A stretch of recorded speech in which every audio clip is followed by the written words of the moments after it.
ये बात आपको अपनी अपनी चेक करनी चाहिए। अगर हम दूसरों के वैभव को देख के जरा से भी तकलीफ में आते हैं तो मिथ्या दर्शन का लक्षण है, बिल्कुल नहीं आना चाहिए। मैं हूँ अपने में स्वयं पूर्ण, ये बात पढ़ने के बाद और मुझ में पर की कुछ गंध नहीं, मैं अरस अरूपी स्पर्शी, पर से कुछ भी संबंध नहीं, ये पढ़ने के बाद दूसरों की संपत्ति देख के परेशान होते हो तो फिर आत्मा कैसे देखोगे? तो बहुत निर्णय होना चाहिए, कोई मतलब नहीं। किसी का क्षेत्रोपम ज्ञान देख के परेशान नहीं होना। अब किसी की मंद कसा है मान के चलो तो है, अपन के अंदर बहुत होता है, जरा सा कोई शुद्ध भोजन वगैरह खाने वाले मिल जाए तो अपन अपने को हीन समझने लगते हैं, देखो ये कितने बढ़िया, हम तो ऐसे खाते। कुछ नहीं होता है सब बात, ये सब सहज रहना सीखो भाई। इसकी कसाय मंद है, हमारी तीव्र है, क्या करें? अभी अंदर भेद ज्ञान मजबूत होना चाहिए, श्रद्धा सच्चा होना चाहिए। ये तो होता है कल हमारा मन होगा तो हमारे भी त्याग हो जाएगा, उसमें क्या है? अब वो क्या है कि वो उससे अपने को हीन देखता है क्रिया से, फिर वो मिथ्या दृष्टि हो गया। माने वो मिथ्या दृष्टि होने के कितने रास्ते हैं वो देखो आप।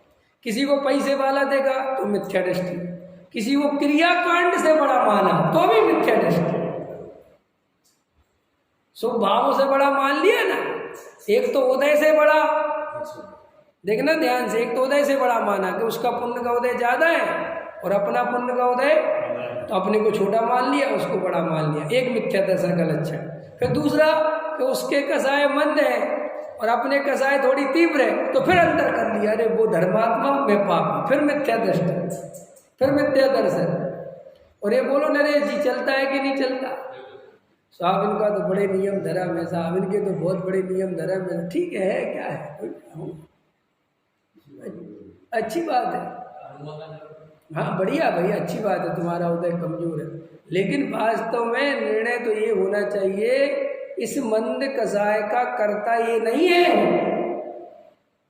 ये कर्ता नहीं है, ये इसका कोई उदय ही मंद है जो सहज हो रहा है और अपना उदय तीव्र है। दोनों के कर्ता हम नहीं है, मैं तीव्र का कर्ता नहीं हूँ, वो मंद का कर्ता नहीं है। इसी से तो अकर्ता ज्ञायक देखोगे।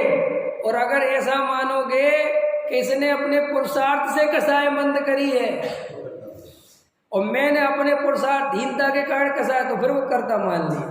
मतलब इतनी बारीक भूलें हैं कि आप विचार नहीं कर सकते। इसलिए बहुत जागृत रहना पड़ेगा तत्व ज्ञान में, ना हम एक एक मिनट में मिथ्या दृष्टि होते हैं।